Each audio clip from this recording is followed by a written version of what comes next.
Ajun était un perdant dégoûtant et transpirant qui passait tout son temps à regarder des résumés d'animes, tout comme vous, et vivait sa vie sans but ni amis. Un jour, il est transporté dans un autre monde avec toute sa classe où il pense qu'il deviendra le héros le plus fort. Mais malheureusement, même dans ce monde magique rempli de démons et de monstres, il reste un perdant complet, sans la moindre bonne capacité. Il continue de faire de son mieux malgré tout, mais quelqu'un le trahit et il tombe dans la tanière la plus profonde et la plus dangereuse d'un donjon. C'est le moment où il craque et décide d'entrer dans son air de méchant, car il obtient un pouvoir obscur en consommant des monstres et apprivoise une jeune fille très puissante pour l'aider à éliminer quiconque oserait se dresser contre lui afin qu'il puisse se venger de ses bourreaux. Avant tout cela, Hajime était super heureux lorsque lui et ses camarades de classe furent invoqués dans un autre monde par le dieu qui l'avait frappé. Le pape et le roi les saluèrent comme des héros qui sauvèrent les humains de l'invasion de l'armée démoniaque. Mais tandis que d'autres obtenaient des classes de métier et des capacités géniales, Hajime s'avéra être un perdant dont la classe de métier était transmutateur, ce qui signifie qu'il pouvait manipuler la forme des roches et des minéraux. À cause de cela, il est harcelé et détesté par la plupart de ses camarades de classe, mais il ne cesse d'essayer de les aider. Le seul réconfort qu'il a est son ami d'enfance, Kari, qui a un faible pas si secret pour lui et le protège toujours. Un jour, alors qu'il traverse le donjon, un crétin glouton essaie de mettre la main sur des cristaux magiques, mais en faisant cela, il active un piège qui téléporte tout le monde au 60e étage du donjon. Face à de puissants monstres qu'ils ne peuvent d'espérer vaincre, le commandant de la nuit tente de couvrir les héros. Cependant, il ne peut retenir les monstres seul. Alors Hajime passe à l'action, créant un mur pour arrêter les monstres, pendant que le commandant de la nuit emmène les étudiants blessés en sécurité. Une fois qu'Hajime a gagné suffisamment de temps pour que tout le monde s'échappe, le commandant lui demande de battre en retraite tandis que tout le monde attaque les monstres et le couvre. Hajime court à toute vitesse vers ses amis lorsqu'une attaque le frappe soudainement et il est projeté du pont brisé. Hajime sait que l'attaque le visait avec l'intention de le tuer, mais il ne sait pas qui l'a tiré. À cause de la chute, il atteint la partie la plus basse du donjon, où les monstres Yinong sont bien plus féroces et dangereux que même les géants qu'il a vus plus tôt, et Hajime est mortifié en les voyant en action. Alors qu'il est encore secoué par la chute, un énorme monstre ours le repère. Il essaie de s'enfuir mais le monstre lui arrache le bras et commence à le manger. Hajime, terrifié et blessé, commence à creuser une grotte en utilisant sa capacité de transmutation et parvient finalement à s'enfermer dans une grotte que le monstre ours ne peut atteindre. Il s'évanouit à cause de la perte de sang et de la douleur et se réveille pour trouver de l'eau qui goutte sur son visage. Au-dessus de lui se trouve un cristal sacré, la forme la plus pure de cristallisation de mana formée sur des milliers d'années, et l'eau qui en goutte est de l'eau bénite qui a la capacité de guérir les blessures et de soigner les malédictions. Alors qu'Hajime commence lentement à assimiler sa situation, il devient complètement désespéré et dévasté. Cependant, lorsqu'il atteint son point le plus bas, quelque chose se brise en lui, et il décide de tout risquer pour retourner à la surface. La première chose qu'il fait est d'attirer un monstre loup à l'intérieur et de le tuer en utilisant un piège qu'il a créé grâce à ses capacités de transmutation. Il commence à manger la viande crue du monstre loup, mais celle-ci n'est absolument pas compatible avec le corps humain. Hajime sent que quelque chose le déchire de l'intérieur, et dans un état de panique, il boit rapidement de l'eau bénite pour se soigner. L'ADN démoniaque à l'intérieur du monstre commence à modifier l'ADN d'Hajime. Son corps commence à gonfler tandis que ses cheveux blanchissent, mais il ne s'en rend pas compte à cause de toute la douleur. Ce n'est qu'après son réveil qu'il réalise les changements survenus dans son corps. Hajime vérifie immédiatement sa plaque de statut et découvre que son niveau a augmenté grâce à la consommation de viande de monstres et qu'il a également acquis de nouvelles compétences. Non seulement cela, ses capacités de transmutateur se sont améliorées après avoir monté de niveau et maintenant il peut identifier le type de roches et de minéraux juste en les regardant. Utilisant cette nouvelle capacité, il découvre des roches très dures et des roches qui fonctionnent comme de la poudre à canon et crée un revolver entièrement fonctionnel et des munitions réelles en utilisant ses capacités de transmutateur. Il réussit à tuer un monstre lapin d'un seul coup de pistolet, puis mange sa viande pour gagner encore plus de niveau et de compétences. Avec ses nouvelles capacités, Hajime se rend chez le monstre ours pour une revanche. Il esquive les attaques de l'ours grâce à sa mobilité supérieure et lui tire dessus avec une arme. Mais l'ours est aussi très agile. Hajime est projeté au sol, puis il utilise une grenade aveuglante pour aveugler l'ours et lui arrache le bras en lui tirant dessus. Il mange le bras puis boit de l'eau bénite pour neutraliser la malédiction avant d'étourdir le monstre avec la foudre et de lui tirer une balle dans la tête pour en finir. Bientôt, Hajime commence à se déplacer au fond du donjon, mangeant les monstres qu'il chasse et neutralisant leur malédiction avec de l'eau bénite tout en créant des balles et d'autres outils avec ses capacités. Bientôt, il arrive à la salle du boss, mais sa porte géante nécessite 3 orbes pour être ouverte. Hajime essaie d'utiliser ses pouvoirs de transmutation pour ouvrir la porte, mais il ne reçoit qu'un choc et active les monstres cyclopes géants gardant la porte. Hajime tue immédiatement un monstre alors qu'il se libère en lui tirant dans l'œil, mais l'autre monstre lui donne du fil à retordre. Cependant, il déjoue le monstre en l'attaquant constamment, puis en se plaçant derrière lui, lui donnant une chance de l'abattre d'une seule balle dans l'œil. Il extrait 2 cœurs magiques des monstres, ce qui est suffisant pour ouvrir la porte. Une fois à l'intérieur, Hajime trouve une loli blonde scellée dans une salle très sinistre et d'apparence ancienne. Avec sa nouvelle personnalité de mâle alpha, Hajime ignore la jeune fille et commence à s'éloigner même si elle le supplie de la sauver. Il affirme qu'il n'est pas assez stupide pour la libérer, car elle doit être assez dangereuse si quelqu'un l'a scellée ici. Cependant, lorsque la jeune fille lui dit que quelqu'un l'a trahi, il s'identifie à elle et lui demande de lui raconter toute l'histoire. La jeune fille lui dit qu'elle était en fait la princesse du royaume des vampires, mais que son oncle et les ministres l'ont trahie pour voler un trône. Comme elle possède d'incroyables pouvoirs de régénération, elle est fondamentalement immortelle, et c'est pourquoi les traîtres l'ont scellée ici. Hajime fait confiance à ses paroles et brise sa prison en utilisant ses capacités de transmutation. Une fois la jeune fille libérée, elle remercie Hajime et il lui demande de se présenter. Elle lui demande de lui donner un nouveau nom, car elle a oublié l'ancien. Hajime la nomme Yu, et la jeune fille est si ravie qu'elle le serre dans ses bras. Soudain, des pointes volent vers eux, transperçant le dos d'Hajime, et il tombe au sol, hurlant de douleur. Il retire les pointes pour se faire aider, puis verse de l'eau bénite pour soigner ses blessures. Il lève les yeux au-dessus d'eux pour trouver un monstre scorpion hideux qui était posté ici pour tuer quiconque tenterait de libérer la princesse vampire. Hajime porte Yu sur son dos, tandis qu'il évite les attaques du monstre tout en tirant constamment sur lui, mais la carapace épaisse du monstre ne peut être percée par les petites balles. Ne voyant pas d'autre choix, Yu descend et mord soudainement le cou d'Hajime, aspirant son sang pour retrouver de la puissance. Elle utilise ensuite une puissante boule de feu bleu pour infliger des dégâts massifs au monstre, mais se fatigue aussi dans le processus. Hajime lui demande de le faire juste une fois de plus, et tire à l'endroit exact où les deux boules de feu ont frappé, endommageant les organes internes du monstre et le tuant. Il commence ensuite à découper sa viande tout en parlant avec Yu du fait que les vampires ont disparu il y a 300 ans, ce qui signifie qu'elle doit absolument avoir plus de 300 ans. Hajime l'interroge ensuite sur la sortie du donjon, mais elle n'en a aucune idée. Cependant, elle sait qu'il a été construit par l'un des renégats, les messagers des dieux, qui se sont rebellés contre les dieux, ont perdu la bataille et se sont réfugiés dans les donjons qu'ils avaient créés. Yu a entendu dire que les renégats résident au fond des donjons, et Hajime croit que s'ils les trouvent, ils pourront retourner à la surface. Avant cela, il analyse la carapace du monstre et l'utilise pour créer une arme et des munitions plus puissantes. Ensuite, lui et Yu se dirigent vers la partie la plus profonde du donjon et il lui raconte comment il s'est retrouvé ici. Yu verse des larmes en entendant son histoire, et ils commencent à tisser des liens en passant du temps ensemble. Bientôt, ils rencontrent des monstres T-Rex manipulés par une fleur parasite sur leur tête. Hajime sème les monstres et trouve une grotte où se trouve la source des fleurs parasites. Soudain, Yu commence à attaquer Hajime car elle aussi est tombée sous le contrôle de la fleur parasite mère.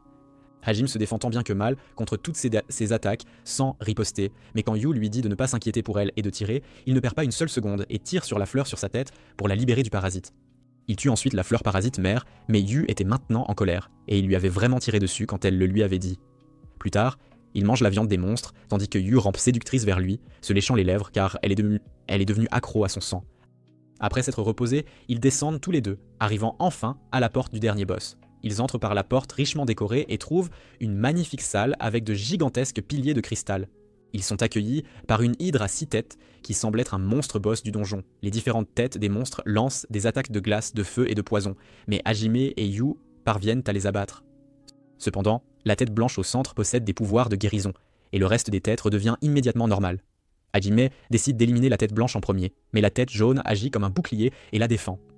Hajime et Yu continuent d'attaquer, mais ils ne font pas beaucoup de progrès. Soudain, la tête noire se retrouve face à Yu et lui montre un cauchemar dans lequel Hajime ne l'a jamais libérée et l'a laissé coincée dans son seau. Elle perd son équilibre mental en voyant ce rêve, mais Hajime entend son cri et la sauve avant que le serpent noir ne puisse la manger. Il la met en sécurité et la réveille, mais Yu est toujours terrifié à l'idée qu'Hajime l'abandonne. Pour prouver qu'il ne le fera pas, Hajime l'embrasse soudainement et dit qu'ils vont vaincre le monstre, puis rentrer chez eux ensemble. Ils reprennent le combat, et Yu affronte le monstre seul, surmontant l'attaque mentale du serpent noir en pensant au baiser. Elle lance une puissante attaque sur l'hydre, tandis que Hajime se faufile derrière pour l'attaquer. Son revolver ne fait pas assez de dégâts, alors il décide d'essayer sa nouvelle arme. Il attend que les têtes blanches, noires et jaunes s'alignent, puis les fait toutes les trois exploser d'un seul coup de son canon électromagnétique. Yu élimine les 3 têtes restantes avec une puissante magie de foudre et tombe au sol d'épuisement. Hajime baisse également sa garde. Mais à ce moment précis, la 7e tête secrète du monstre surgit et attaque Yu. Hajime lui sert de bouclier et subit de graves dégâts du souffle empoisonné du monstre. Yu panique en voyant cela et elle traîne Hajime en sécurité au milieu de l'attaque imprudente du monstre. Elle lui fait boire fiole après fiole d'eau bénite par la bouche, mais il ne se réveille pas. Dans un effort désespéré pour le sauver, Yu prend son pistolet et se précipite vers l'hydre pour la vaincre seule. Cependant, la petite arme ne peut faire aucun dégât et elle est repoussée. Yu commence à pleurer en pensant qu'ils vont tous les deux mourir ici, mais ses larmes réveillent Hajime. Il la sauve du souffle explosif de l'hydre et continue d'esquiver la pluie de ses attaques. Il lui demande de boire son sang pour reconstituer sa magie, puis affronte l'hydre seule pour lui faire gagner du temps afin qu'elle prépare une puissante attaque. Il esquive toutes les attaques de l'hydre, puis fait s'effondrer le plafond sur elle à l'aide d'une grenade. Il la poignarde de partout avec des pointes de roche, puis Yu porte le coup de grâce avec une gigantesque boule de feu qui anéantit l'hydre. Hajime et Yu sont tous deux trop épuisés maintenant, et ils s'allongent sur le sol, blottis l'un contre l'autre. Peu après, Hajime se réveille dans un lit confortable avec Yu blotti contre lui. Il réveille Yu avec un choc électrique et apprend qu'après qu'il ait perdu connaissance, les portes au bout de la chambre du boss s'étaient ouvertes. Elle l'a amené à ce lit et a aidé à soigner ses blessures avec de l'eau bénite et a également nettoyé son corps. Il trouve des vêtements à proximité et les porte avant d'explorer où ils se trouvent. Même s'ils sont dans la partie la plus profonde du donjon, ils semblent bien éclairés et il n'y a même pas de plantes. Ils arrivent à une immense demeure et trouvent une pièce avec un squelette assis sur un trône et un cercle magique au sol.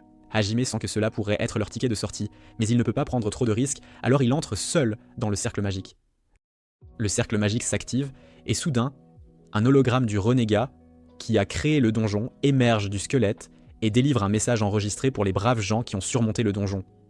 Le renégat révèle certaines vérités du monde et de leur guerre avec le dieu, puis donne à Hajime son pouvoir, lui demandant seulement de ne pas l'utiliser pour le mal. Il disparaît avec cela, et puis soudain, Hajime ressent une douleur lancinante et aiguë dans sa tête alors que le savoir du renégat afflue dans son cerveau. Il venait d'obtenir l'ancienne magie appartenant à l'âge des dieux, appelée magie de création, et elle lui permet de fabriquer des artefacts. Il enterre le corps du renégat, puis utilise son anneau pour avoir accès à tout dans la tanière. La tanière est également pleine d'artefacts anciens et de connaissances introuvables ailleurs, et Hajime prend son temps pour accéder à tout.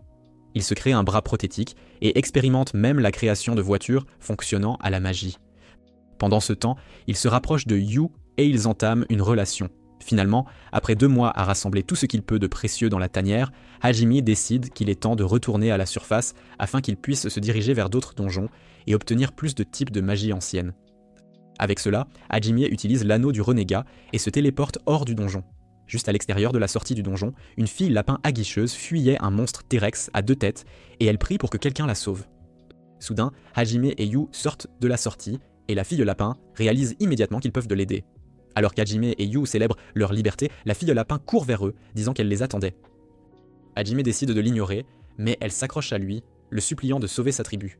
Hajime n'a toujours aucune intention d'interférer, mais à ce moment-là, le dino à 2 têtes l'attaque. La fille lapin l'avertit que c'est dangereux, mais il l'abat facilement. Après cela, il décide de respecter la détermination de la jeune fille qui refuse de le laisser partir, même lorsqu'il pointe son arme sur elle et lui demande ce qu'elle veut. La fille lapin se présente comme Shia, membre de la tribu des lapins. Elle est une exception parmi les hommes bêtes car elle possède la capacité spéciale de voir les futurs potentiels. À cause de cela, la communauté des hommes bêtes a exilé la tribu des lapins, qui est maintenant attaquée par un puissant ennemi, et elle veut les sauver.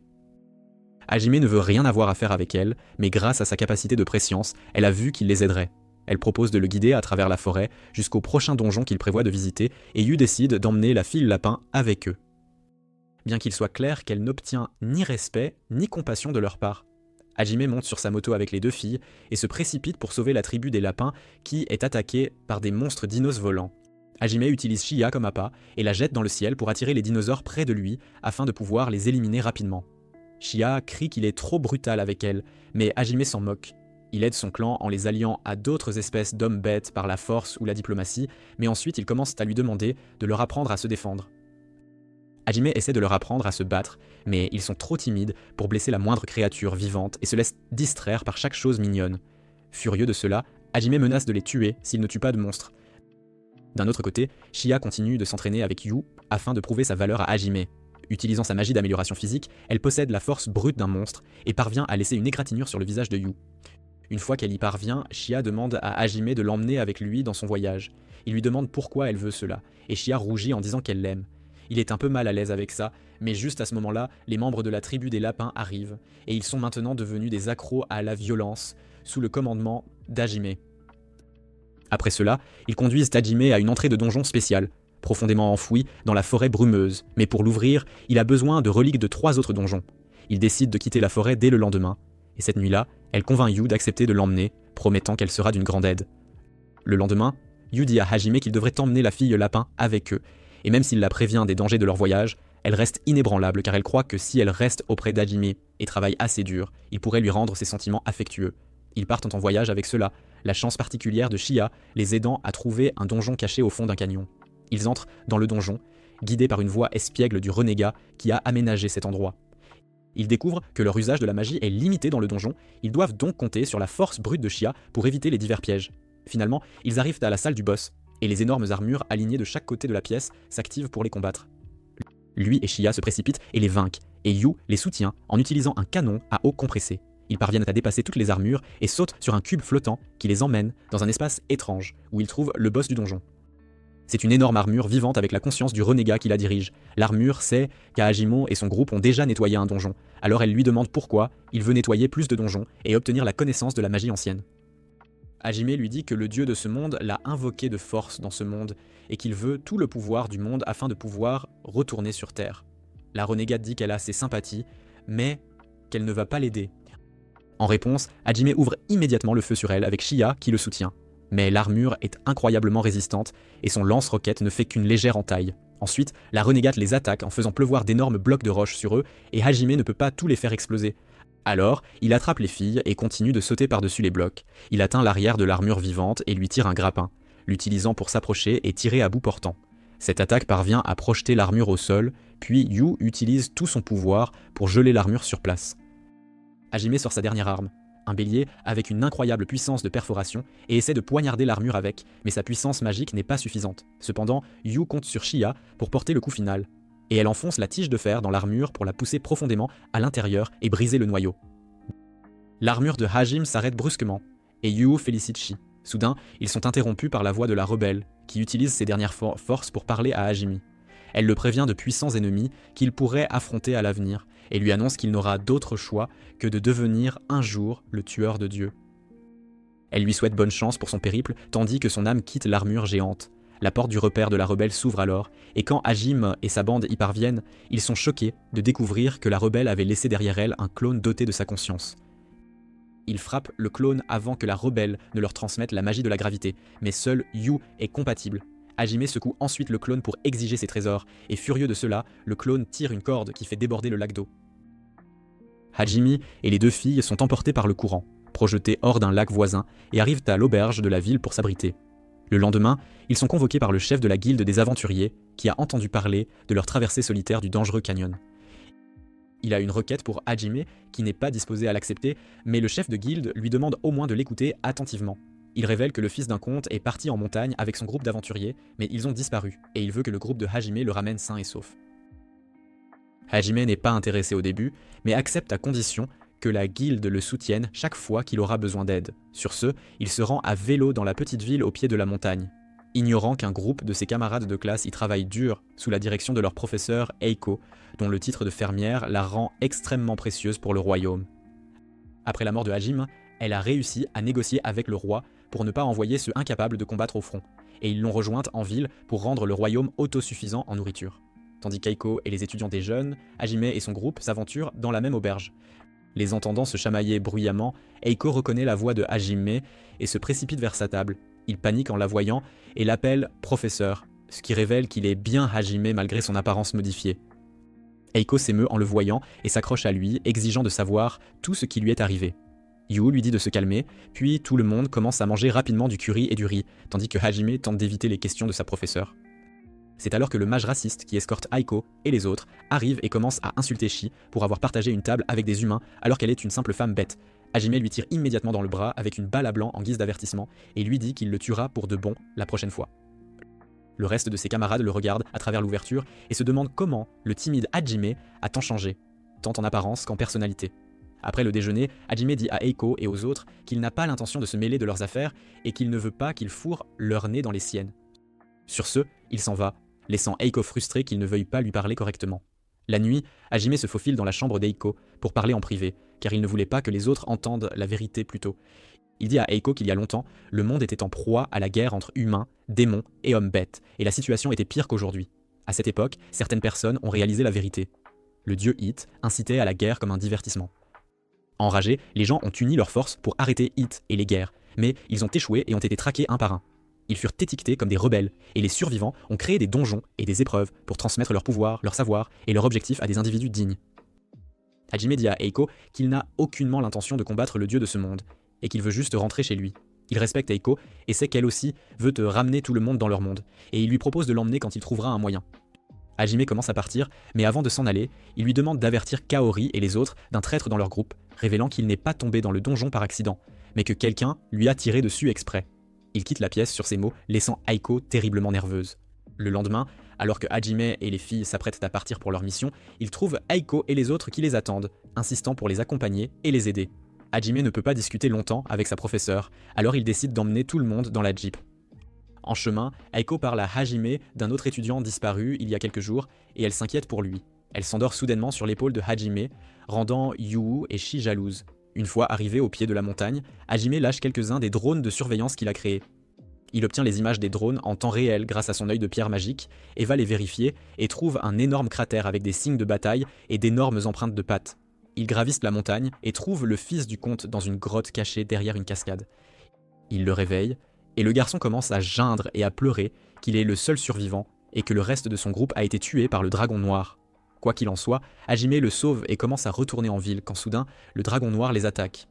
Hajime sort un lourd bouclier pour se protéger du souffle explosif du dragon, puis Yu l'attaque avec sa boule de feu bleu. Elle le frappe aussi avec son marteau, mais le dragon est bien trop résistant. Il parvient à repousser les filles, et même les armes de Hajime n'ont aucun effet sur lui. Le dragon attaque le fils du comte, mais Yu parvient à le sauver.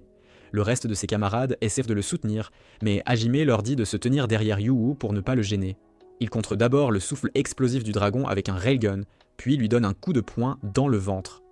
Le dragon se débat toujours, alors Hajime utilise son marteau pilon sur lui, puis Shi l'achève d'un coup puissant de son marteau. Le dragon tombe inconscient, mais Hajime n'en a pas encore fini avec lui. Il décide de le réveiller en attaquant le seul endroit de son corps non protégé par de dures écailles. Il prend l'énorme barre de fer et la lui enfonce soudainement dans le derrière, et tout à coup, le dragon se met à crier d'une voix féminine, lui demandant d'être doux avec elle. Hajime réalise qu'elle est en fait une draconienne, et non un vrai dragon, et elle le confirme. Elle supplie Hajime de lui retirer la barre de derrière, car elle a perdu tout son mana, et va se transformer en humaine d'un instant à l'autre, elle mourra donc si la barre reste coincée là. Hajime refuse de le faire avant d'obtenir des réponses d'elle, et la draconienne lui dit qu'elle se reposait dans les montagnes, quand soudain, un homme vêtu d'une robe noire est venu à elle, et a jeté un puissant sort de contrôle mental sur elle. Elle a été privée de son libre arbitre, et a fini par attaquer le fils du comte et son groupe. Le fils du noble ne la croit pas, mais Yu aussi, car elle sait que les draconiens sont une race honnête et fière, et qu'ils ne mentent pas. Elle dit à Hajime de ne pas la tuer, car elle n'est pas vraiment leur ennemie. La draconienne lui demande alors de lui retirer la barre de son derrière, et Hajime commence à la retirer brutalement. Cependant, cette sensation éveille un fétiche chez la jeune draconienne, et juste au moment où la barre est sortie, elle hurle d'extase en reprenant sa forme humaine. Elle se présente comme Tio, puis révèle que le magicien en robe noire qui la contrôlait lève une armée de monstres avec laquelle il prévoit d'attaquer les villes voisines. Hajime le confirme avec ses drones et découvre qu'il y a plus de 60 000 monstres dans l'armée, mais leur contrôleur est introuvable. Aiko pense qu'ils doivent informer la ville immédiatement et le fils du comte demande à Hajime s'il ne peut rien faire. Il répond que même s'il le voulait, il ne pourrait pas affronter autant de monstres là à la fois. Il commence à s'éloigner, mais Tio se met alors à parler de la façon dont il a violé son corps et lui a fait découvrir ce qu'est le vrai plaisir. Hajime est furieux contre elle, mais son regard froid l'excite aussi. Dans son accès de rage, il commence à la traîner, mais c'est une blague pour lui, car Tio est devenue une masochiste accomplie, et elle apprécie vraiment d'être malmenée par lui. Une fois arrivée en ville, Eiko parvient à convaincre Hajime de les aider. Avec l'aide des hommes de la ville, Hajime crée des murs et des crêtes, tandis que ses camarades de classe aident tout le monde à évacuer. L'armée de monstres arrive à leur porte avant l'aube, et Hajime mène les habitants dans la bataille féroce. Il leur fait un discours d'encouragement et établit Eiko comme la déesse de l'agriculture, déclarant que leur victoire est garantie car ils ont Eiko de leur côté et les habitants sont galvanisés. Le combat commence alors que Hajime tire le premier sur les ennemis, puis le reste des filles le rejoignent. Shi tire des lance-roquettes, Tio crée une tornade de flammes sombres et Yu utilise un puissant sort de foudre pour abattre rapidement les monstres. Hajime manque bientôt de munitions pour sa mitrailleuse et même Tio manque de mana. Yu n'a plus beaucoup de mana en réserve non plus, alors Hajime décide de prendre Shi et d'abattre rapidement le cerveau de l'opération. Yu leur fournit un tir de couverture avec un puissant sort de foudre, et ils enfourchent la moto pour atteindre rapidement les ennemis. Ils parviennent à abattre les monstres les plus puissants de l'armée, ce qui fait paniquer le commandant. Il tente de s'enfuir, mais Hajime abat sa monture et le traîne jusqu'à la ville. À la surprise générale, le cerveau était l'étudiant disparu nommé Shimizu, qui avait fait un pacte avec un démon pour obtenir du pouvoir afin de devenir un grand héros. En échange de ce pouvoir, il devait tuer Eiko, car elle était un atout plus précieux pour les humains que les héros. Malgré tout cela, Eiko essaie de remettre Shimizu sur le droit chemin, mais il profite de cette occasion pour la prendre en otage. Il pointe une aiguille empoisonnée sur elle et dit à tout le monde de reculer ou il la tuera. C'est alors qu'elle sent quelque chose et bondit vers eux. Dans le moment de panique, Shimizu poignarde Eiko, et elle est touchée par une attaque qui était dirigée vers Shimizu et Eiko. Hajime remarque l'attaquant s'envoler et essaie de lui tirer dessus, mais c'est inutile. Il se précipite pour aider les filles et donne à Eiko de l'eau bénite avec un baiser pour la guérir rapidement. Pendant ce temps, Yu parvient aussi à soigner Shi. Maintenant, seul Shimizu est laissé en sang sur le sol et Eiko demande à Hajime de le soigner malgré tout ce qu'il a fait. Hajime demande à Shimizu s'il est son ennemi et il répond que non. En entendant cela, Hajime lui tire instantanément dessus, disant qu'il a senti un mensonge dans sa réponse.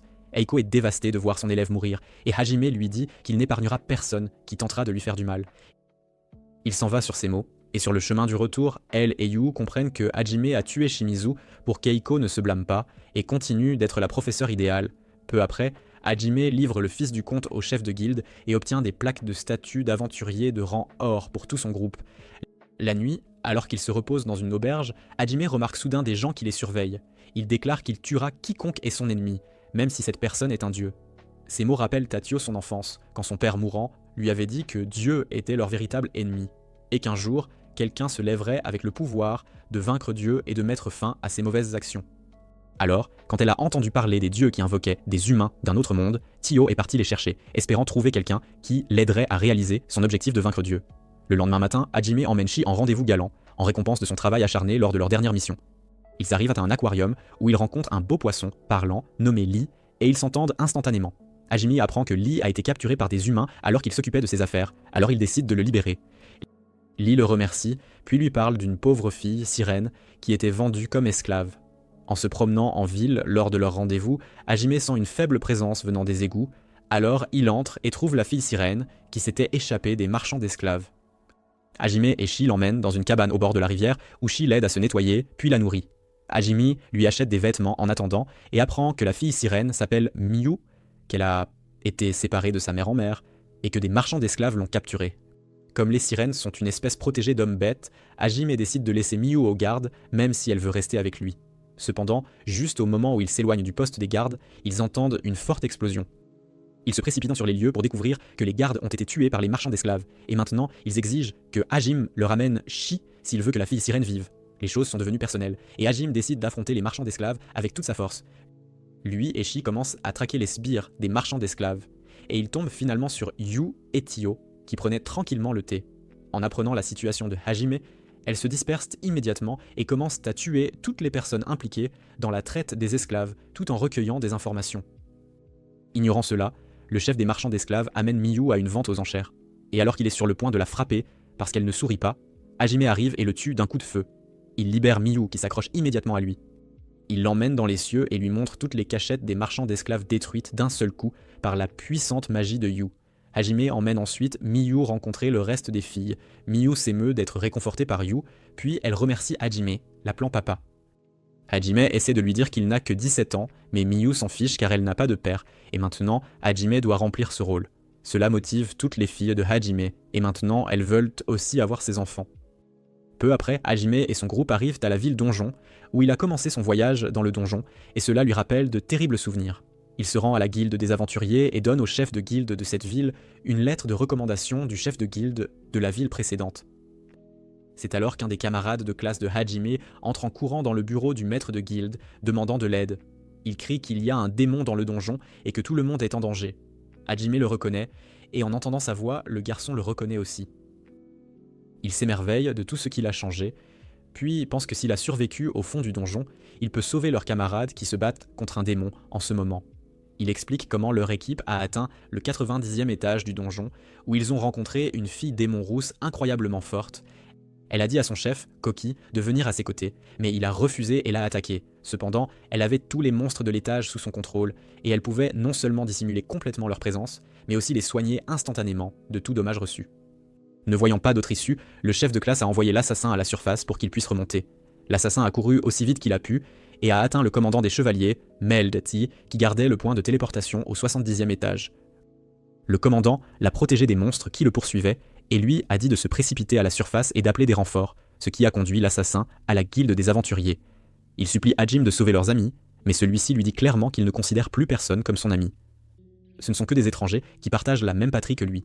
Cependant, alors que l'assassin continue de le supplier d'aider tout le monde, les visages de Kaori et des autres qui lui veulent du bien surgissent dans l'esprit de Hajime, et il accepte de les aider. Pendant ce temps, dans le donjon, la démone rousse accule les étudiants et blesse même mortellement le commandant des chevaliers venu les secourir. Enragé de voir Meld blessé, le héros Koki charge la fille démon avec une fureur folle. Il parvient à lui porter une attaque, mais hésite, car il n'a jamais tué personne auparavant. À cause de cela, la démone le repousse, et la deuxième personne la plus forte de la classe, Shizu, se charge elle-même de combattre le démon. Bien qu'elle soit plus déterminée à tuer ses ennemis, Shizu ne peut pas affronter plusieurs monstres puissants à la fois, et est gravement blessée. Kaori se précipite pour sauver Shizu, car c'est sa meilleure amie, et une Fidi blessée lance une barrière pour les protéger de l'attaque des monstres. Alors qu'il semble qu'ils ne peuvent pas gagner, le toit au-dessus d'eux se brise soudainement, et un poteau de fer transperce les deux monstres, les achevant d'un seul coup.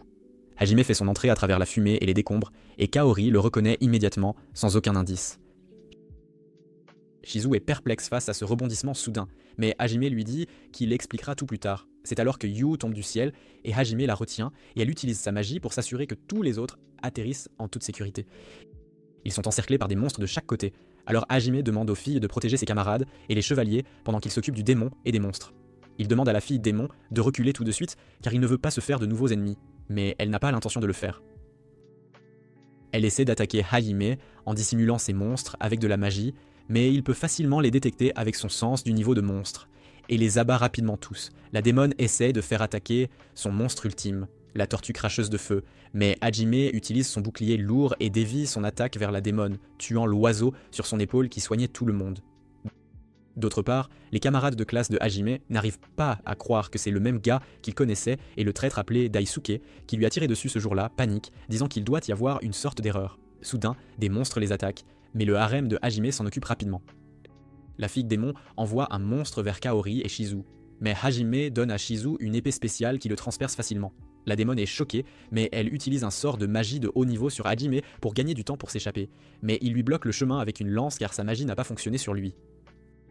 Hajime pointe son arme sur la démone et lui demande de révéler pourquoi elle est ici et comment elle a contrôlé ces monstres. Elle refuse de parler, alors il lui tire dans les jambes et devine ensuite correctement que les monstres sont créés en utilisant une magie ancienne que les démons ont obtenue après avoir nettoyé un donjon, et la rousse est ici pour obtenir le pouvoir d'un autre donjon. La fille l'admet, et Hajime apprend qu'elle n'est pas celle qui détient le pouvoir du donjon. Il la tue, mais pas avant qu'elle ne le menace que son amant viendra se venger. Sur ce, Hajime va voir le commandant de la nuit et commence ensuite à se lier d'amitié avec Yu.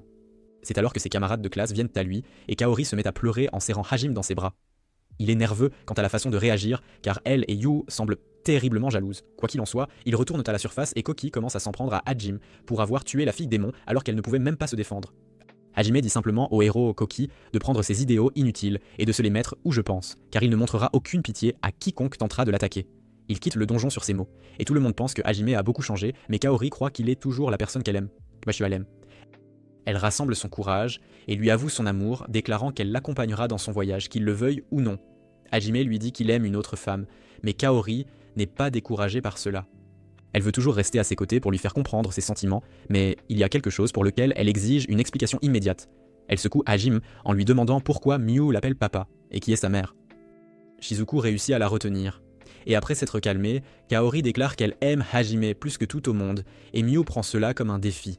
Elle l'invite à rejoindre le groupe car elle prouvera qu'elle aime Hajime le plus. Finalement, Hajime n'a d'autre choix que d'accepter Kaori dans son groupe, et ils partent en voyage vers le prochain donjon dès le lendemain. D'un autre côté, les héros retournent au royaume, où la princesse Liliane les attend avec impatience. Elle court aussitôt auprès de Shizuku et apprend comment les choses se sont passées dans le donjon. Elle est soulagée qu'ils aillent bien, mais remarque que Kyo est perturbée. Liliane demande ce qui lui est arrivé, et Shizuku lui raconte le retour d'Hajime et comment il a ensuite tué le démon, ce qui a traumatisé Kyo mentalement car il n'a pas pu faire ce qu'on attendait du héros. De plus, il n'est pas content que Kaori ait quitté le groupe pour partir avec Hajime.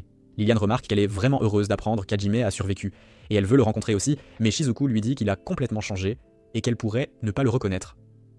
Pendant ce temps, Hajime et son groupe traversent contre une tempête du désert. Kaori cajole et dorlote Miu, mais se disputent bientôt avec Yue pour savoir qui connaît le mieux Hajime. Elles commencent toutes les deux à se quereller, mais Miu les réprimande ensuite pour se battre toujours entre elles. Hajime est soulagé que le problème soit résolu. Mais soudain, Théo pointe du doigt les vers des sables rassemblés autour de quelque chose. Pendant qu'Hajime s'interroge sur la raison, un ver des sables apparaît soudainement devant sa Jeep et l'attaque. Il fait dévier la Jeep pour l'éviter, mais il y a d'autres vers des sables, et il continue de les suivre. Hajime enclenche la marche arrière, puis active un mini lance-roquette qu'il a installé dans la Jeep pour faire exploser les têtes des vers des sables, puis reprend sa course, se dirigeant droit vers le rassemblement des vers des sables. Il active le canon principal de la Jeep pour les affronter et les arrose de munitions explosives. Une fois les vers des sables presque tout dispersés, ils arrivent sur le site et y trouvent un homme blessé. Ils sortent pour le vérifier et Kaori examine la carte de statut de l'homme blessé et découvre qu'il souffre d'une surcharge de mana à cause d'une sorte de poison ingéré. Elle essaie de purifier le poison dans son corps, mais cela ne change rien. Alors elle utilise un sort sacré de haut niveau qui peut transférer le mana d'une personne à une autre. Kaori absorbe l'excès de mana du corps de l'homme et le stocke dans l'anneau de cristal sacré qu'Hajime lui a donné. Elle réussit à sauver l'homme temporairement, mais à moins qu'il ne fasse quelque chose concernant la cause profonde, ils ne peuvent pas le guérir. Soudain, l'homme se réveille et commence à appeler Kaori un ange. Il croit qu'il est mort et qu'un bel ange le reçoit au paradis. Alors Hajime le frappe du pied pour le sortir de ses illusions. Il emmène l'homme à l'intérieur de la Jeep climatisée et lui offre de l'eau avant d'apprendre son histoire. L'homme se présente comme Baez, le fils du duc Enkaji, qui gouverne la région où Hajime et son groupe se dirigent. Baez révèle qu'il y a quelques jours, l'oasis d'où ils tiraient leur eau potable a été polluée et tout le monde a contracté la maladie de la surcharge de mana. Le seul remède est un cristal appelé Steelstone que l'on trouve dans le volcan voisin, mais les aventuriers de leur ville étaient trop malades pour sortir de la ville. Hajime est un peu hésitant à accepter l'offre, mais quand Miu demande s'ils ne vont pas aider les gens qui souffrent, il ne peut s'empêcher d'essayer d'être un bon exemple pour elle. Il décide de se diriger directement vers le volcan, après avoir fourni de l'eau potable propre à la ville. Mais il ignore qu'une autre personne a la même destination. C'est le général démon Fried qui a entendu parler de la mort du démon roux. Elle était l'amante de son assistant qui est furieux qu'Hajime, surnommé l'irrégulier par les démons, l'ait tué et ait même saboté leur mission de tuer Iko avec une armée de 60 000 monstres. Fried dit à son assistant qu'il se dirigera directement vers le volcan, qui est aussi un donjon, et y obtiendra la magie ancienne. En l'utilisant, il jure d'accomplir la mission que leur dieu lui a donnée et de tuer l'irrégulier. D'un autre côté, Hajime et son groupe atteignent le duché d'Ankaji et rencontrent le duc. Le duc voit de l'espoir en entendant Hajime dire qu'il peut sauver leur peuple. Pendant que Kaori et Yue essaient d'aider les patients, Yue crée un énorme trou dans le sol en utilisant la magie de gravité et Hajime le recouvre d'un minéral imperméable. Yue utilise ensuite la magie de l'eau pour remplir l'énorme piscine d'eau propre et potable, puis il se dirige vers l'oasis, où les sens aiguisés d'Hajime détectent un monstre dans l'eau. Suivant son intuition, Hajime jette un tas de grenades dans l'oasis, choquant tous les habitants d'Ankaji. Cependant, son stratagème fonctionne alors que des tentacules de slime géantes l'attaquent soudainement. Il en abat quelques-unes et Yue et Théo gèlent et brûlent le reste. Bientôt, un slime monstrueux géant apparaît du lac et il est facile de déduire que c'est la source de la pollution de l'eau. Hajime abat le slime d'une seule balle, mais cela ne change pas l'eau polluée. Le duc remarque qu'il n'a jamais vu un monstre comme ce slime, et Hajime croit que cela doit être l'œuvre des démons. Il exprime sa gratitude, et Hajime se réjouit en disant que le duc lui doit une énorme dette. Après cela, Hajime et les autres partent pour le donjon volcanique afin d'obtenir le remède, Kaori et Miu restant derrière. Ils rencontrent les mêmes vieux vers des sables qu'Hajime abat avec sa Jeep, puis traversent une énorme tempête de sable pour atteindre le volcan. Alors qu'ils gravissent le volcan, la température devient trop élevée pour que tout le monde la supporte, sauf Théo. Ils entrent dans la mine volcanique pour trouver des traces de pierres immobiles, mais la majeure partie a déjà été extraite, alors Hajime décide d'aller plus loin. Soudain, une boule de lave se dirige vers eux. Mais Yue l'annule avec sa magie de gravité. Hajime trouve un taureau de lave devant eux, et il est prêt à lui tirer dessus. Mais elle l'élimine en utilisant la nouvelle arme qu'il a créée pour elle. Bientôt, ils arrivent à une énorme mine de pierres immobiles, et après avoir rassemblé ce dont ils ont besoin, Hajime décide de s'enfoncer plus profondément dans le volcan pour nettoyer le donjon. La chaleur devient insupportable, alors Hajime crée une grotte pour se reposer, Yue et Théo utilisant leur pouvoir pour créer des brises fraîches. Hajime pense qu'il doit ensuite développer des équipements de climatisation, et Théo remarque que cela pourrait être le thème de ce donjon. Hajime lui demande d'élaborer, et elle dit que tous les donjons ont une sorte de thème. Le premier donjon qu'il a nettoyé semblait être conçu pour combattre des monstres et acquérir de l'expérience, tandis que le second était conçu pour se battre avec une magie restreinte. Elle croit que ce donjon est conçu pour leur apprendre à gérer un terrain désavantageux. Hajime pense qu'il y a une part de vérité dans ces paroles, puis ils reprennent le voyage. Ils descendent une rivière de lave en bateau, Mais soudain, il tombe d'une cascade, ou plutôt d'une chute de lave, pour être exact. Yue utilise la magie du vent pour s'assurer qu'il ne fasse pas une grosse éclaboussure, puis Hajime remarque un dôme submergé dans la lave qui porte 100 pierres magiques. Il pense que ce doit être le repère du Maverick, mais cela signifie que le monstre boss doit aussi être proche. Soudain, une boule de lave arrive en volant vers eux. Théo réussit à l'annuler à temps, mais ensuite des dizaines de boules de lave les ciblent, et ils doivent abandonner le bateau pour se mettre en sécurité. Hajime essaie de se précipiter vers le dôme central, mais il est attaqué par des serpents de lave qui surgissent du lac de lave. Il se retire à une distance sûre et commence à abattre les serpents. Il découvre qu'ils sont contrôlés par un noyau à l'intérieur de leur corps, alors il abat les noyaux pour les mettre hors d'état de nuire définitivement. Les filles se joignent aussi à l'action, et elles remarquent que pour chaque noyau qu'elles détruisent, un cristal sur le dôme se brise. Hajime réalise qu'ils doivent vaincre un total de 100 monstres serpents pour nettoyer le donjon, et tout le monde commence à travailler dur pour atteindre cet objectif. Cependant, juste au moment où Hajime finit de tuer les derniers serpents de lave, il est attaqué par un puissant rayon d'énergie venant du sommet du volcan. Tout le monde panique, mais Hajime survit au rayon d'une manière ou d'une autre. Yue l'empêche de tomber dans la fosse de lave et lui donne de l'eau bénite, mais il ne va pas mieux. Cela donne à Yue un SSPT et des flashbacks de l'époque où ils ont combattu l'hydre, et elle ne remarque pas que la menace n'est toujours pas terminée avant que Théo ne l'alerte. Une pluie de rayons d'énergie les cible, mais Yue utilise une barrière pour se protéger. Une fois l'attaque arrêtée, elle lève les yeux et découvre le général démon, Fried, chevauchant un dragon blanc. Il exprime sa surprise qu'Hajime ait survécu après avoir reçu un coup direct du souffle de son dragon. Il veut s'assurer que l'irrégulier meurt, mais Hajime se lève et lui dit qu'il ne va pas tomber si facilement. Le démon se présente comme Fried, l'apôtre du dieu qui a obtenu la magie ancienne après avoir nettoyé un donjon. Il déclare qu'en obtenant ce pouvoir, son dieu lui a confié une mission, et qu'il fera tout en son pouvoir pour la réaliser. Hajime le déclare ennemi et l'attaque immédiatement, soutenu par ses filles, mais à sa surprise, Fried possède une forte barrière le protégeant, car il a amené des monstres tortues, créateurs de barrières pour le soutenir. Hajime continue de l'attaquer, alors Fried utilise la magie ancienne de téléportation pour apparaître derrière lui et le frappe avec le souffle du dragon à bout portant. Hajime le bloque d'une manière ou d'une autre avec son bouclier, mais il a du mal. Il sort sa toute dernière invention, un groupe de boucliers croisés volants qui le protègent ayés des attaques longues du dragon, tandis qu'il commence à avancer lentement vers Fried. Fried essaie d'utiliser sa magie de téléportation à nouveau, mais Théo repousse son dragon pour contrecarrer ses plans. Elle s'est transformée en dragon maintenant, et tire son souffle de dragon sur le dragon blanc, et commence à le repousser. Fried essaie d'utiliser sa magie ancienne sur elle, mais Hajime apparaît derrière lui et lui tire dessus, brisant sa barrière, puis lui inflige une blessure à la poitrine. Théo frappe également le dragon blanc, forçant Fried et lui à battre en retraite. Hajime n'a plus l'énergie de le poursuivre et il tombe, mais Théo le sauve de la chute dans la lave. Il se regroupe avec Yue et Shizuku, et Fried réalise maintenant qu'ils sont un plus grand danger qu'il ne l'avait initialement pensé. Alors il utilise la méthode de la dernière chance et détruit la pierre angulaire du donjon, qui était la seule chose qui empêchait le volcan d'entrer en éruption. La lave commence à monter, et Fried ouvre la porte multicouche menant hors du volcan pour s'envoler. Hajime pense immédiatement à un plan. Il donne son anneau à Théo et lui demande de s'échapper en sécurité en utilisant la bouche du volcan. Pendant ce temps, il prévoit de conquérir le donjon et d'obtenir le pouvoir qui y est caché afin de pouvoir vaincre Fried plus tard.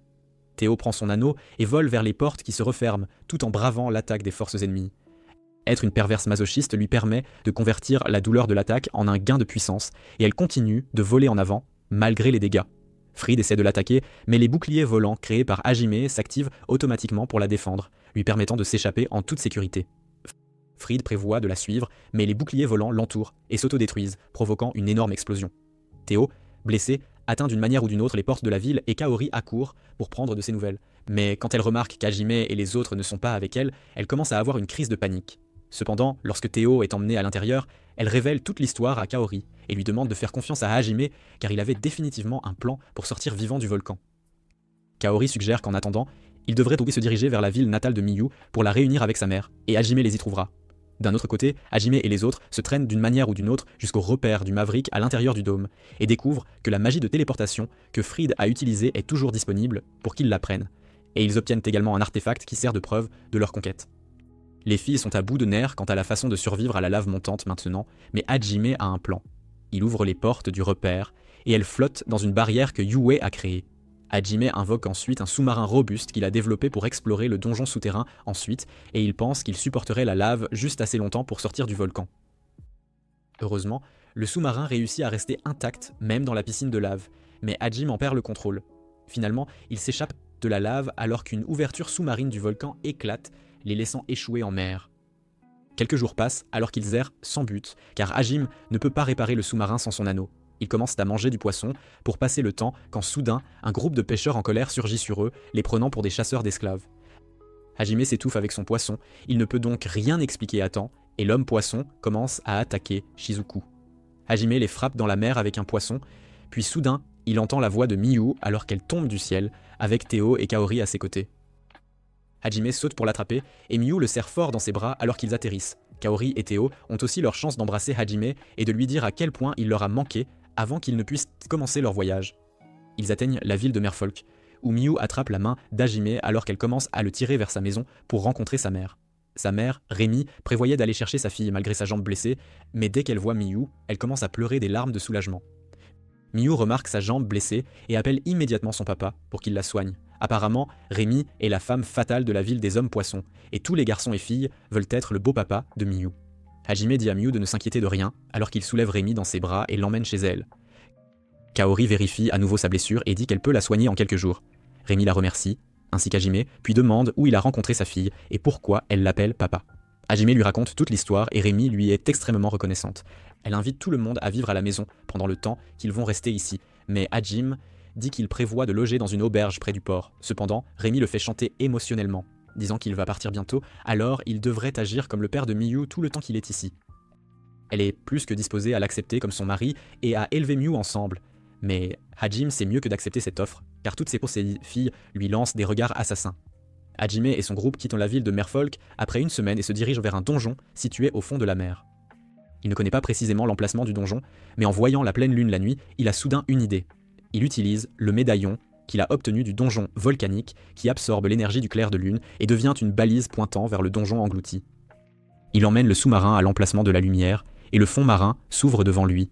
Ils sont aspirés par un fort courant, mais Hajime garde le sous-marin sous contrôle et fait même exploser un monstre mystérieux qui les poursuit. Il atteint un mur avec une carte pentagramme dessus et avec le dernier morceau d'énergie lunaire du médaillon, il déverrouille la porte derrière. Juste au moment où la porte s'ouvre, leur sous-marin tombe dans une grotte sous-marine qui est le point de départ pour explorer le donjon. Une trompe d'eau tombe de la mer d'en haut, mais Yue la bloque facilement. Théo remarque quelque chose sur le toit de la grotte et attaque avec ses puissantes flammes sombres. Devant leur démonstration intimidante de puissance, Kaori se sent faible et mal à l'aise. Il se dirige dans le donjon avec Théo et Shizuku s'occupant de la plupart des monstres. Hajime croit que le donjon est trop facile comparé aux autres quand soudain il rencontre un monstre slime qui est immunisé aux dégâts physiques et il a aussi le pouvoir de fondre à travers la magie. Peu importe combien Hajime et les autres l'attaquent, le monstre continue de se régénérer et de dissoudre leur bouclier, mais il est un peu blessé par les flammes. Hajime réalise qu'il y a quelque chose qui ne va pas car il ne peut pas non plus voir le noyau du monstre. Il pense que leur seul choix est de s'échapper pour l'instant. Alors il ouvre un trou dans le sol en utilisant son marteau pilon. Il tombe de la grotte dans les forts courants des profondeurs marines. Et voyant que Kaori va être emportée, Hajime priorise de la sauver. Il se retrouve sur une île où Kaori est déprimé d'être le maillon le plus faible du groupe, celui qu'Hajime ne peut pas laisser en sécurité seul. Il lui dit d'arrêter d'être déprimé et commence à explorer le donjon.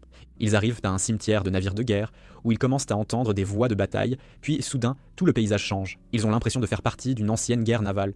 Et ils ne peuvent pas interagir physiquement avec la plupart des choses, même si leur magie détruit immédiatement les attaques et les personnes entrantes. Ils sont entourés par des personnes illusoires qui essaient de les tuer au nom de Dieu, alors Hajime attrape Kaori et s'échappe du navire. Il continue d'avancer, mais ensuite Yue tombe malade à cause de l'énergie sombre provenant des navires coulés. Elle s'excuse auprès d'Hajime et il lui dit clairement qu'elle le retient. Il lui demande pourquoi elle a décidé de venir avec lui et lui dit qu'il n'aime pas son attitude plaintive, car tout ce qu'elle a est un complexe d'infériorité chaque fois qu'elle se compare à Yue. Il dit qu'il l'a laissée venir parce qu'elle avait la conviction que venir avec lui était la meilleure chose pour elle. Mais maintenant, il semble que les choses aient changé. Il lui demande de reconsidérer ses décisions et propose de la ramener au reste du groupe. Quoi qu'il en soit, il continue d'explorer la zone et arrive au navire géant au centre, où le paysage change à nouveau. Il se retrouve à assister à une fête somptueuse réunissant humains, démons et hommes bêtes, et il semble parler plutôt paisiblement. Juste à ce moment-là, le roi humain arrive pour saluer tout le monde. Il parle du fait qu'un an s'est écoulé depuis qu'ils ont signé un traité de paix, mis fin à leur longue et sanglante guerre, et à quel point il est heureux de voir les représentants de toutes les races ici.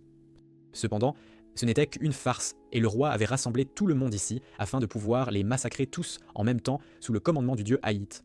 Alors que le roi se délecte du bain de sang, Hajime est dégoûté de voir ce que le dieu maléfique peut faire à ses fidèles, tandis que Kaori commence à vomir. L'illusion disparaît bientôt, et après avoir donné à Kaori un peu de temps pour récupérer, Hajime décide d'explorer le navire car ce doit être le cœur du donjon. Ils entrent à l'intérieur, où Hajime trouve soudainement un fil d'acier qui était relié à un piège physique. Il bloque les flèches tirées sur eux à cause du piège. Mais soudain, une forte rafale de vent emporte Kaori. Hajime doit affronter des chevaliers illusoires avant de pouvoir l'atteindre. Mais Kaori affirme qu'elle va bien. Elle s'approche d'Hajime, lui disant qu'elle a peur et veut qu'il la console, mais il pointe immédiatement son arme vers elle car il sent qu'un esprit maléfique la possède pour le tuer. Il tire sur le corps de Kaori avec des balles magiques qui ne blessent que l'esprit et non le corps de Kaori. Elle tombe au sol, laissant tomber le couteau qu'elle cachait. Et Hajime dit à l'esprit de quitter le corps de Kaori immédiatement, et quand il refuse, il continue de lui tirer dessus avec les balles magiques spéciales. Il dit à l'esprit que puisqu'elle a osé blesser quelqu'un de précieux pour lui, il s'assurera qu'elle souffre l'enfer pendant qu'il continue de lui tirer dessus. Finalement, l'esprit ne peut supporter la douleur et quitte le corps de Kaori. Dès que Kaori retrouve ses esprits, elle embrasse Injom et lui confie avoir trouvé sa réponse. Elle désire rester avec lui, car elle l'aime, et même s'il ne s'intéresse peut-être qu'à Yuu, elle fera tout son possible pour le conquérir, pour gagner son cœur. Hajime porte ensuite Kaori sur son dos, se dirigeant vers le repère du Maverick, qu'il découvre sans aucune difficulté supplémentaire. Yuu et les autres se téléportent également à cet instant précis, et ils sont stupéfaits de voir Kari sur le dos de Hajime. Elle leur assure qu'elle n'est pas blessée, et qu'elle fait cela uniquement pour se faire choyer par Hajime. Elle raconte à tout le monde leur baiser, et Yuu fait semblant de n'être pas du tout jalouse. Quoi qu'il en soit, ils montent sur le cercle magique, et le message enregistré de la sirène Maverick, créatrice de ce donjon, leur demande de cesser de croire en ce dieu cruel et de prendre leurs propres décisions, de choisir leur propre voie. Elle disparaît ainsi, laissant la preuve de conquête et la magie de restauration au groupe de Hajime. Dès que Hajime s'empare de la preuve de conquête, le donjon commence à s'agiter, et le niveau de l'eau monte rapidement. Ryu les téléporte rapidement vers la grotte à l'extérieur, mais le niveau de l'eau y monte immédiatement aussi. Et pour aggraver les choses, le monstre de slime à régénération infinie est également présent. Tandis que les filles repoussent ses attaques grâce à leur barrière, Hajime réfléchit au moyen de le vaincre, de l'anéantir. Il commence à chauffer un cristal magique afin qu'il explose et évapore le monstre, mais il lui faut 3 minutes pour cela, et il ne semble pas que les filles puissent tenir aussi longtemps. C'est alors qu'un banc de poissons attaque le monstre, mené par le poisson Chad, Lee. Lee explique que cet ancien monstre est une véritable plaie pour toutes les créatures marines et qu'il va donc aider à le vaincre. Il gagne suffisamment de temps pour que Hajime puisse créer de puissantes torpilles qui pulvérisent le gigantesque monstre de slime. Après cela, Hajime et son groupe retournent à la ville de Mu. Ils y sont restés environ 1 semaine, et même si Hajime désire ardemment partir en voyage, chaque fois qu'il pense à la réaction de Miyu, il repousse son départ, il hésite à s'en aller. Un jour, alors que tout le monde joue dans la mer, Romi remercie Hajime pour tout ce qu'il a fait pour sa fille. Elle lui dit qu'il doit faire ce qu'il a à faire et l'assure que Miyu a beaucoup mûri après l'avoir rencontré. Elle comprendra donc qu'il doit partir, qu'il doit s'en aller. Suivant son conseil, Hajime annonce à Miyu qu'il doit partir en voyage maintenant, et bien qu'elle soit en larmes, elle ne lui demande pas de rester avec elle. Elle lui demande simplement de revenir la voir une fois son voyage terminé, et Hajime promet de venir la chercher et de l'emmener dans sa ville natale, sa propre maison. Le lendemain, Hajime et son groupe sont prêts à partir pour leur voyage, et Miyu leur offre des coquillages roses comme porte-bonheur.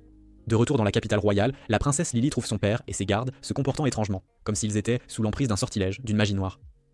Elle va en parler à Shizu et l'informe que les ministres et les prêtres prévoient de marquer Hajime comme un hérétique pour avoir défié la volonté de Dieu.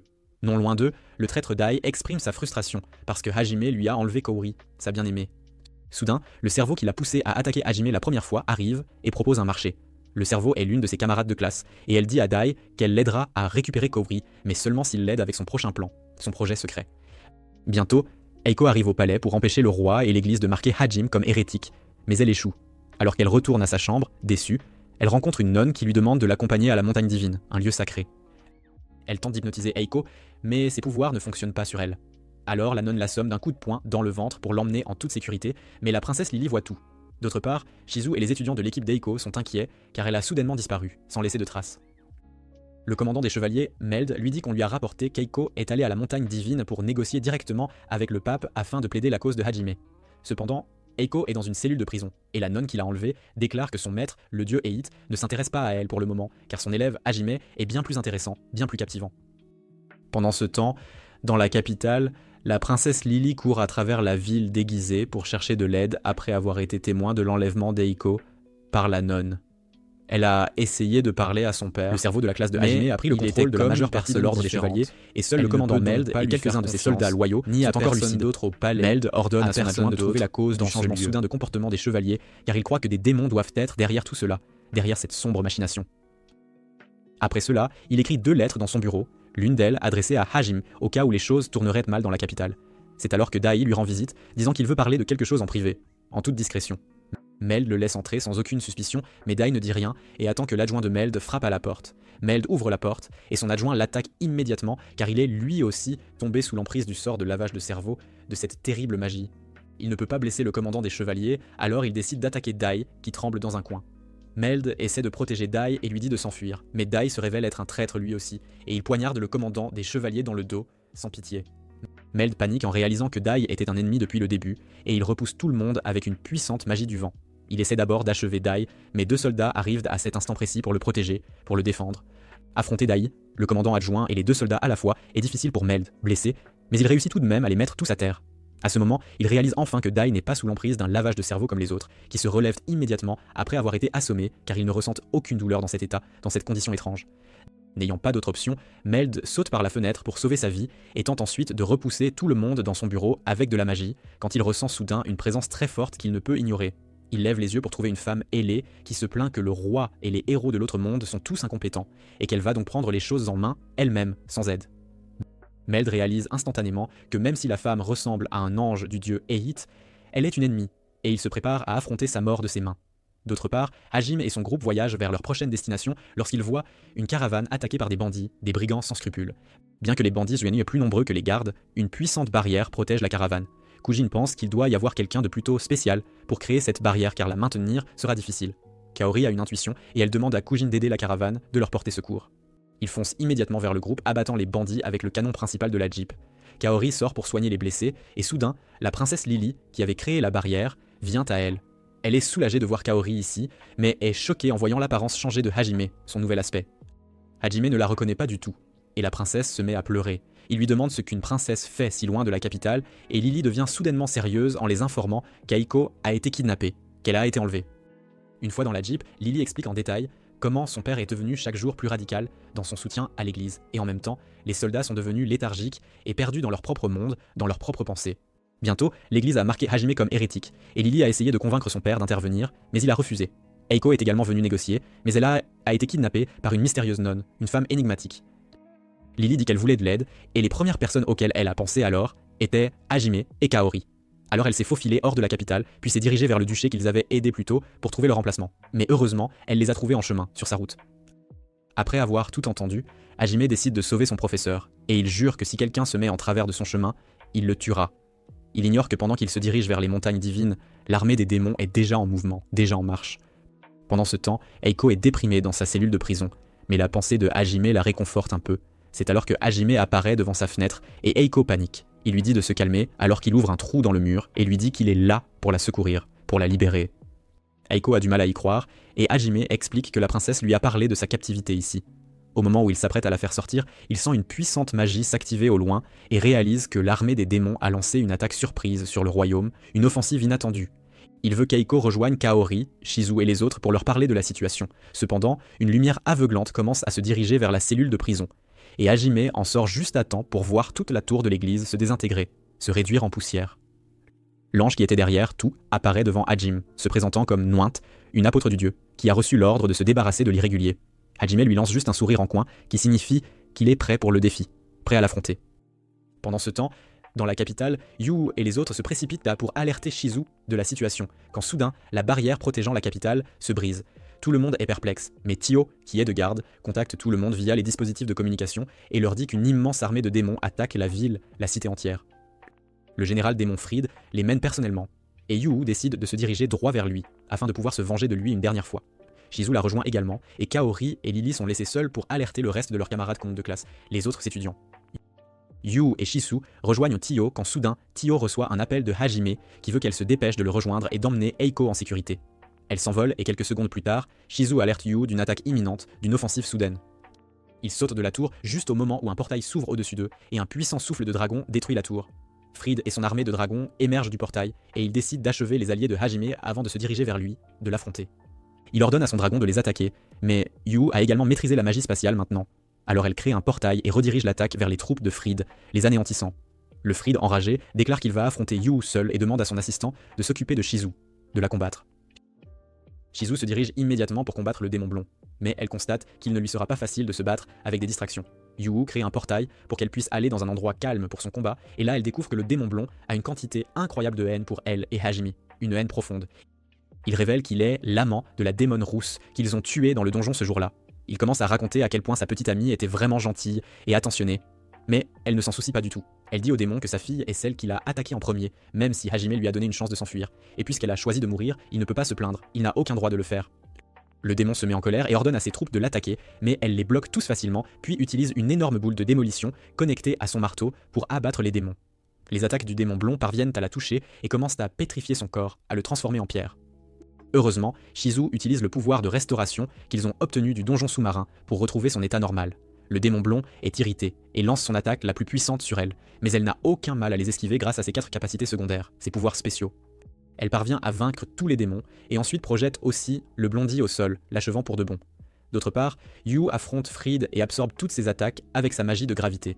Elle contre-attaque avec de la magie de foudre, mais la tortue démoniaque en dessous absorbe la magie et la lui renvoie, la lui retourne. Fried est confiant qu'avec la tortue démoniaque le soutenant, il peut annuler le pouvoir de Yu, mais elle lui dit de continuer à rêver. Elle utilise son sort ultime, invoquant 5 dragons élémentaires qui sèment le chaos dans l'armée démoniaque, la détruisant.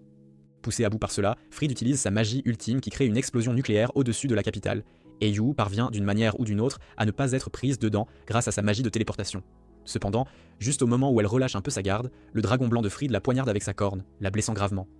Il pense avoir gagné la bataille, mais Yu utilise une magie spéciale pour refléter les dégâts qu'elle a subis sur le dragon et Fried.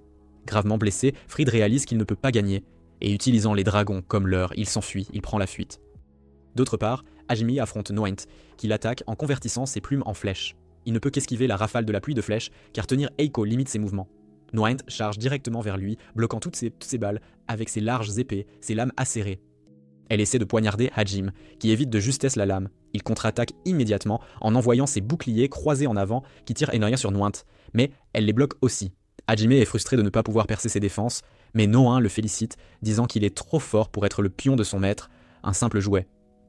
Hajime répond que c'est le plus grand compliment qu'il puisse recevoir, car il ne voudrait pas devenir le pion d'une insulte apparemment toute puissante avec des problèmes d'ego.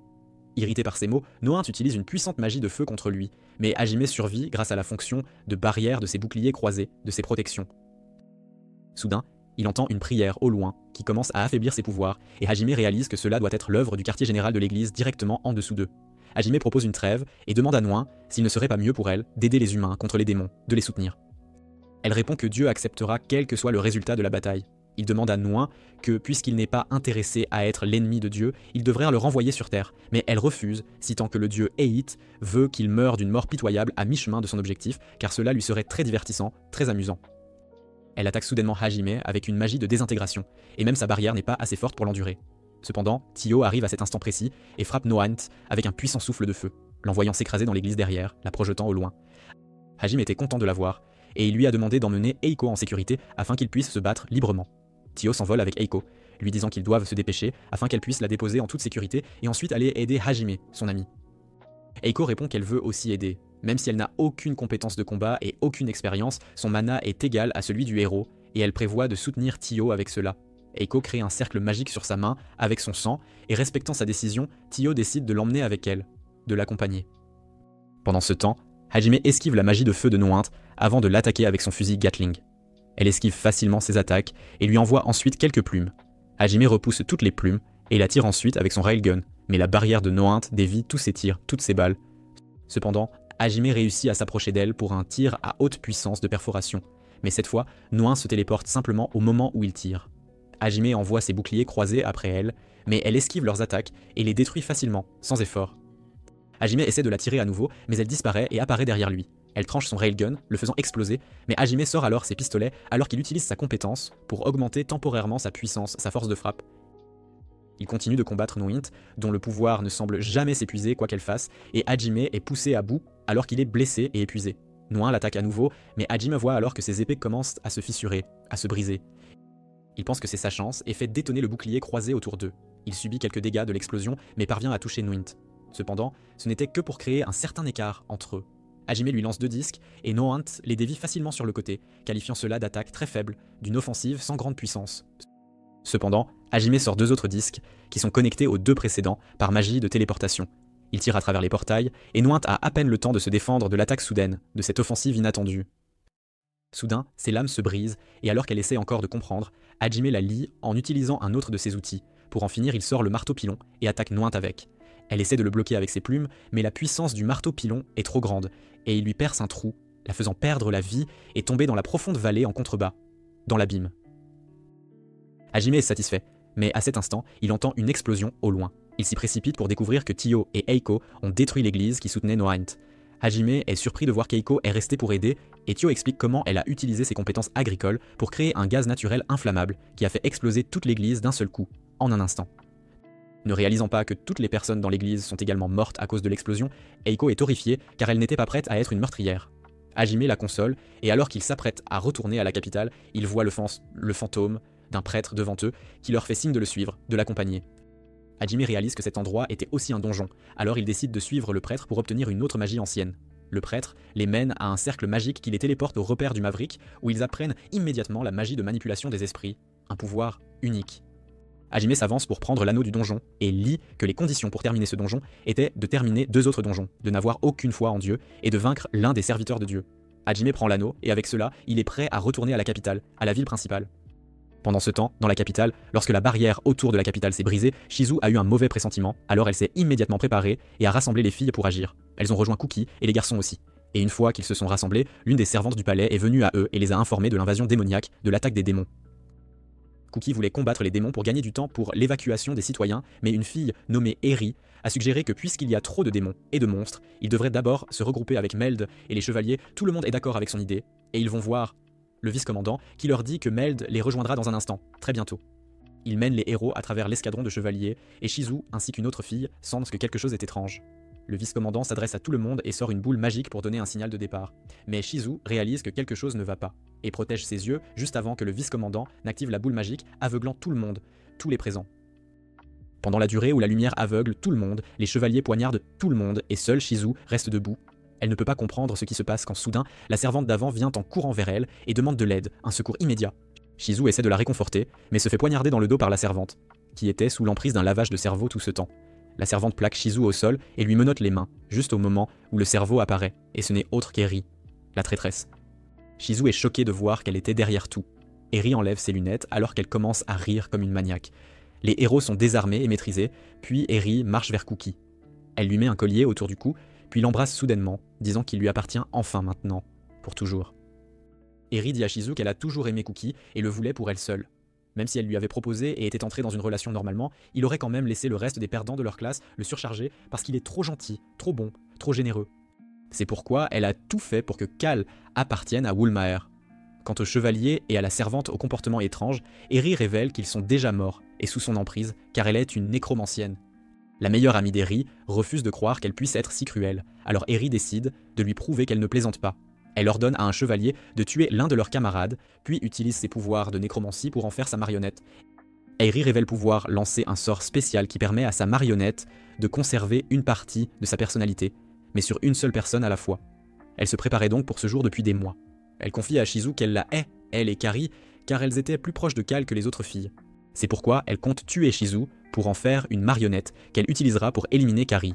Eri s'apprête à poignarder Shizu, mais une barrière la protège, et la servante est aussi immobilisée par magie sacrée. Kaori et Lily arrivent ainsi sur les lieux, ne comprenant pas ce qui se passe ni pourquoi les chevaliers ont attaqué les héros. L'un des chevaliers tente de les attaquer par derrière, mais Dai surgit à cet instant et le met hors de combat. Il convainc la princesse de baisser sa garde, mais dès qu'elle le laisse entrer, il l'assomme d'un coup de poing. Puis soudain, il poignarde Kaori en pleine poitrine, lui disant que c'est ce qu'elle mérite pour avoir choisi Hajime plutôt que lui. Malgré sa blessure fatale, Kaori s'accroche et entonne un sort qui guérit instantanément les blessures de ses camarades. L'épée est repoussée hors de son corps à mesure qu'il se régénère, mais Dai la saisit et la lui enfonce à nouveau. Le corps de Kaori s'affaisse alors qu'elle meurt, mais Kyu et les autres se relèvent, furieux contre Eri. Kyu invoque son épée et commence à tailler en pièces les soldats zombies, tandis que l'assassin libère également le reste de ses amis. Il repousse les chevaliers et Kyu fonce sur Eri pour l'achever. Mais Meld intervient et bloque son attaque. Kyu est sidéré, ignorant que le commandant des chevaliers est aussi un cadavre sous le contrôle d'Eri. Au moment où il le réalise, il tombe soudain à genoux, vomissant du sang. Eri constate que le poison du baiser agit enfin, l'empêchant d'interférer avec ses plans. Elle s'apprête à transformer Kaori en sa marionnette aussi, sous les cris de ses camarades, mais soudain, Hajime arrive pour les sauver. Un regard sur le champ de bataille lui fait tout saisir. Il fonce vers Kaori, projette Dai contre un mur et la prend sous sa garde. Trouvant son corps sans vie, il retire l'épée et la confie à Tio et Eiko, qui commencent à lui lancer la magie spirituelle qu'elles ont récemment apprise. Eri leur dit que c'est inutile, car Kaori est déjà morte, et promet à Hajime de la ramener grâce à la nécromancie s'il ne l'attaque pas. Hajime n'est pas d'humeur à l'épargner, mais soudain, un mage l'attaque par derrière.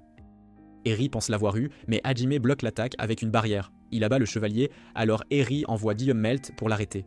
Cependant, Melt conserve encore un peu de sa conscience et demande à Hajime de le libérer de son tourment. Hajime obéit et lui tire dessus immédiatement, puis sort son pistolet gobelin pour anéantir tous les chevaliers morts autour de lui.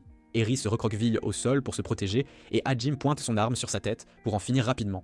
Il est cependant interrompu par Dai qui l'attaque par derrière. Il le plaque au sol avant de le relever. Dai se plaint que sans lui, Kaori aurait été sienne, et Hajime lui rétorque que même s'il était le dernier homme des deux mondes, aucune fille ne choisirait un tel perdant. Il fait sortir Dai du palais pour qu'il soit écrasé par les monstres déchaînés, puis reporte son attention sur Eri. À cet instant, un puissant souffle de dragon se dirige vers lui depuis un portail dans le ciel, et Hajime le dévie d'une manière ou d'une autre. Fried fait son apparition sur les lieux, et avant qu'Hajime ne puisse l'affronter, Taeo lui dit qu'ils ont besoin de plus d'aide pour Kari. Ils ont réussi à maintenir son âme attachée à son corps, mais ils veulent le soutien de Yu s'ils veulent la ramener. Pendant ce temps, Fried ordonne à tous de se rendre, sinon sa vaste armée les écrasera. Hajime n'a pas le temps de le combattre, alors il invoque une arme de destruction massive qu'il a créée qui anéantit tous les monstres en quelques secondes grâce à un énorme rayon céleste. Hajime dit à Fried qu'il veut le tuer, mais que sauver Kari est plus important pour lui en ce moment, alors il le laissera partir. Fried, rongé par la rage et l'humiliation, décide de battre en retraite et Eri en profite également pour s'échapper. Juste à ce moment, Yu et Shi arrivent, et Hajime leur dit d'aider Kari, tandis qu'il reste derrière pour s'occuper des étudiants présents. Shizu est dévasté par la mort de Kari, mais Hajime l'assure qu'ils la ramèneront à tout prix. Pendant ce temps, Yu et les autres emmènent Kari à l'église en ruine et se relaient pour continuer à lancer la magie spirituelle sur son corps. Quand Hajime les rejoint, Yu l'assure que Kaori ira bien, et qu'il devrait parler à Iko qui fait une pause en ce moment. Hajime rejoint Iko qui prie pour expier ses péchés d'avoir tué les gens dans l'église. Elle a une discussion à cœur ouvert avec Hajime, lui disant qu'elle comprend qu'il était justifié de tuer Dai, mais qu'en tant que professeur, elle voulait quand même le laisser vivre et expier ses fautes.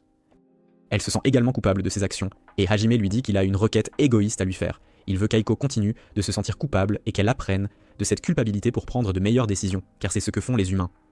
Hajime affirme avoir perdu une partie de son humanité, mais il veut apprendre de son professeur et redevenir humain d'ici leur retour sur Terre. Eiko est émue aux larmes, et Hajime lui dit que si elle se sent trop accablée, elle peut s'appuyer sur lui. Elle accepte, se blottit contre son dos et pleure à chaudes larmes. 5 jours passent, et la plupart des héros se remettent de l'incident et tentent de retrouver leur force.